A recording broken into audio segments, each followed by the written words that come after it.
Assalamualaikum warahmatullahi wabarakatuh. Saya Muhammad Afiq Irfan bin Nasaruddin. Hari ini saya akan menerangkan tentang coding untuk luas slot.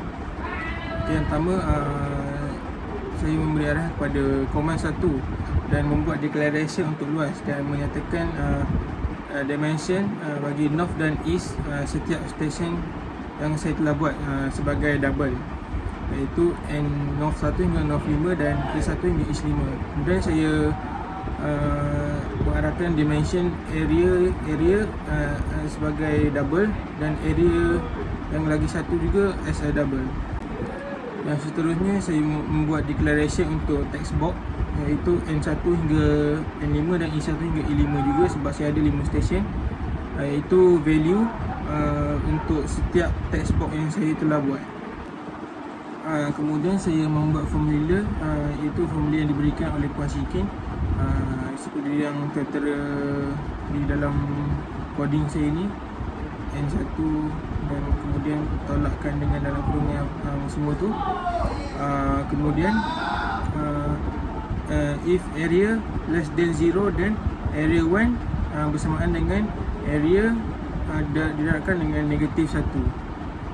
Yang seterusnya ialah saya memberi arahan untuk label 17 caption, iaitu area 1 dan meter persegi. Dan yang seterusnya lepas dah buat untuk label caption tadi, untuk meter persegi tadi, kita tak boleh end sub, kita haruslah menggunakan end if. Sebab seterusnya kita akan memberi arahan untuk membuat dimension jarak Y1 ke Y2 dan jarak X1 ke X2 dan seterusnya sehingga stesen yang terakhir, iaitu jarak X4 ke X1 as a double, di mana stesen 4 dan stesen 1 sebagai penutup.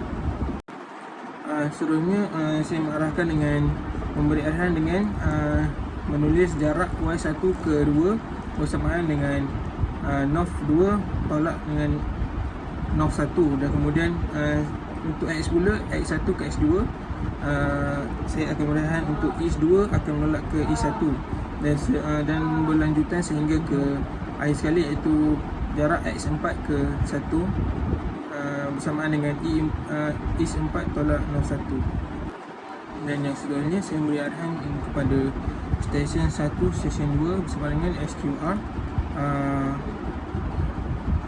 kurungan tu saya letak 2 dan jarak Y1 ke Y2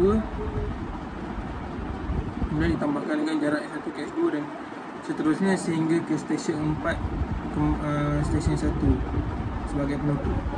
Dan yang terakhir saya mengarahkan untuk teks 9, teks 10, 11 dan 12, iaitu untuk dimasukkan untuk jawapan untuk luas yang saya telah sediakan di dalam ruangan sebagai format number.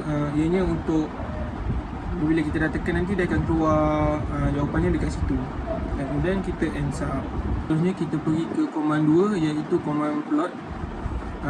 Kita menggunakan picture untuk lukisan plot tersebut, dan saya telah mendeklarkan di situ, iaitu fill style dan fill color. Saya menggunakan fill color dia sebagai blue, iaitu VB blue, dan untuk lukisannya teks 1 dan teks 2 sehingga berterusan sehingga teks 14 dan teks 15. Untuk line pula, line bagi plot tersebut, saya menggunakan VB red, iaitu garisan yang berwarna merah. Bagi komannya adalah contoh seperti teks 1, teks 2 ditolakkan dengan teks 3 dan teks 4 sehinggalah ke teks 14, teks 15 ditolakkan dengan teks 1 dan teks 2.